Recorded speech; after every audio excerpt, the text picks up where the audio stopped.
mean, look, I grew up in India, sort of fairly modest middle class background, and I kind of anchor that statement with a metaphor in the book, which is, being middle class in India means ceiling fans rather than air conditioning. My father was a research scientist. My mother was a student, and this is India in the 1970s, 1980s, kind of completely cut off from the rest of the world, from the United States. I had absolutely no knowledge, awareness of the financial services business, Wall Street. I might have heard of Citibank, perhaps, but that was the extent of my knowledge about finance. And then, kind of almost by accident, met with a professor from the Wharton School while I was a student at Delhi University studying mathematics. And this gentleman happened to teach operations research, which is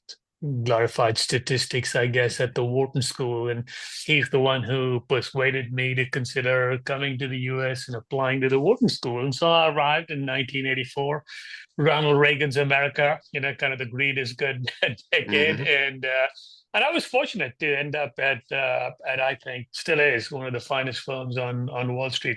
And when I say one of the finest, I mean kind of having steered clear of a lot of the scandals that have plagued most on Wall Street, most of its contemporaries. I'm talking about Morgan Stanley here, and did 16 years at Morgan Stanley, and then after that, briefly had my own business, and then landed at probably the most interesting period of my career, which is when I ended up being president and CFO of SoftBank Group, and rode alongside, I should say, a pretty wild ride.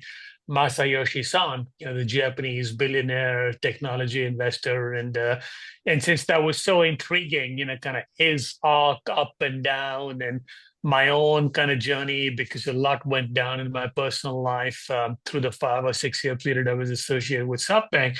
That kind of made for an interesting enough narrative. So I decided to write the type of book I don't normally read, but if you've read the book, you'll know what I mean. I mean, it is a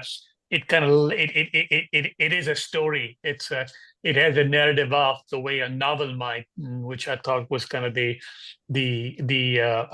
which is what got me motivated to write about it, to be quite honest. Yeah, no, absolutely. And I do want to touch upon those. I think maybe the interview will follow a little bit of that arc.